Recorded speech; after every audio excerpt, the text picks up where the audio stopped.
Guys, welcome back to our YouTube channel. This is Martin from Big Boy Plants, and in this video we're going to talk about the Chinese evergreen or Aglaonema and how to grow it indoors without a hassle. Stay tuned. So to take care of an Aglaonema or Chinese evergreen, keep in mind the following.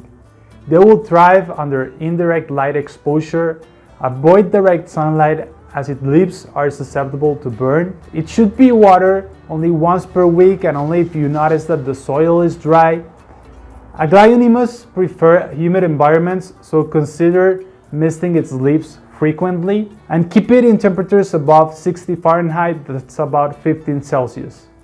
Although these basic guidelines will help you keep your Chinese evergreen thriving, maybe you have still a couple of questions in mind. Maybe you want to find out what's the best soil mix for it or how to prune it. So let's jump into the details.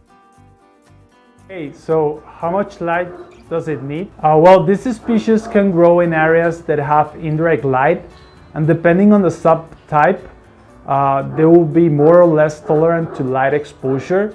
Fortunately, you don't have to be a botanist to get it right, as you can guide yourself by the color of its leaves and their patterns as a reference to know how much light they need. So for instance, the darker Aglaonemas can thrive in near shade, whilst the variegated or the light greener ones like this will require more bright light to grow in a healthy way.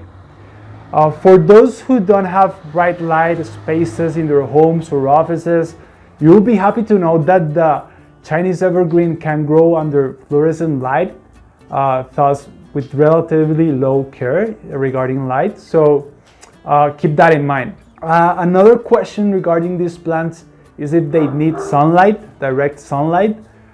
So from what we found online, it's not suggested to grow your Aglaonema under direct sunlight, as it will definitely put it at risk of leaf burn. Their leaves are very sensitive. On to watering. So how often should you water your Chinese evergreen? Well, this will depend on your plant and how fast its soil gets dry. Watering should take place no more than once per week. However, we suggest checking your Chinese evergreen on a daily basis, and once you do, only water it if you notice that the top inches of the soil are dry.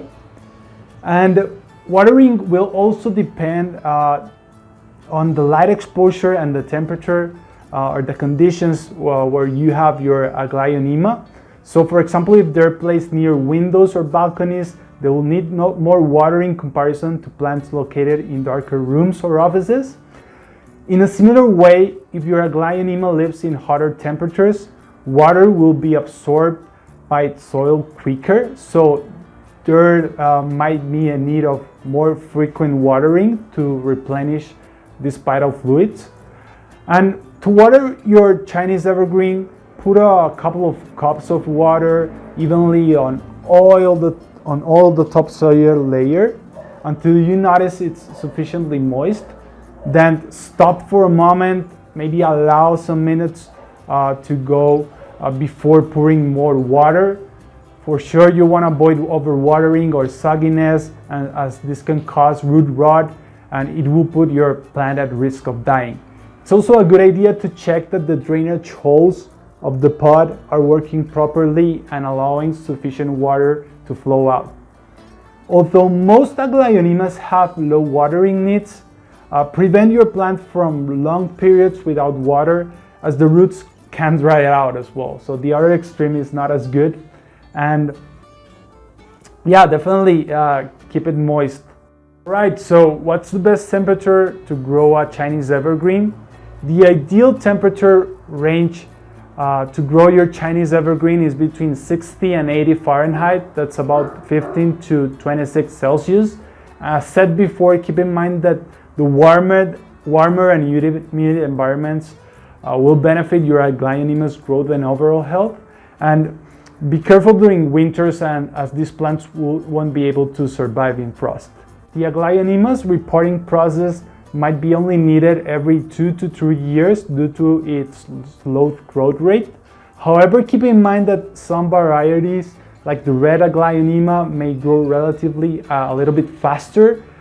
So the reporting frequency will be also affected by light exposure, since if you grow your plant under low light, it will grow slower in comparison to their counterparts.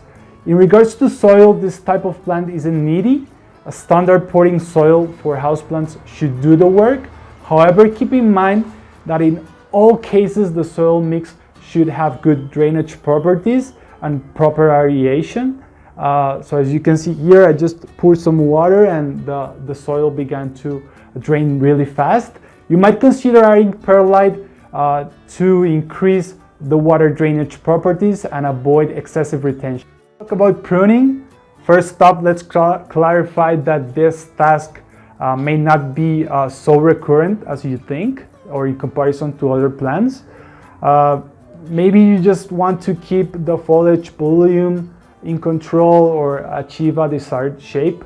So you can pretty much prune your Aglaonema by removing its dead or yellow leaves. Don't forget to sanitize your shears or knife whenever you want to make some cutting, because you want to prevent infection. That's very important. Perform the cuttings near the stem base. So it's here. It's also recommended to prune your Aglaonema whenever it blooms. The flowers aren't very pretty, to be honest.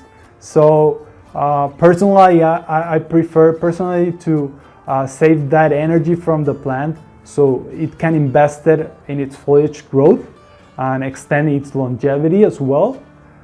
Keep in mind that Aglaonemas are toxic and its sap can produce irritation, so make sure to wear your gloves when performing any cutting.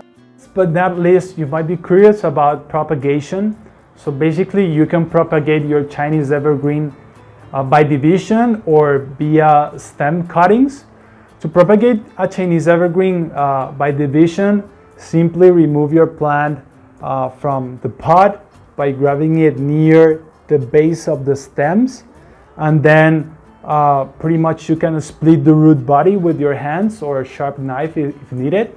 After that, you can proceed to plant the new baby plants into separate pots with well-drained soil mix for sure. On the other side, if you choose to propagate your Aglaonema via stem cuttings, we suggest pruning a handful of leaves with their stems and place the cuttings in a glass of water.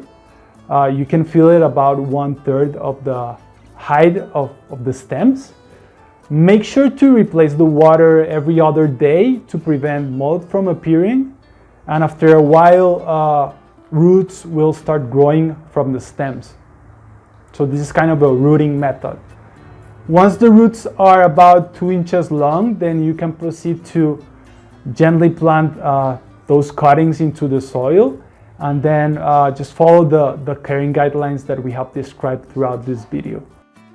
Alright, so that's it for today's video. I hope you liked it. I hope these guidelines will be useful to grow your Aglaonema.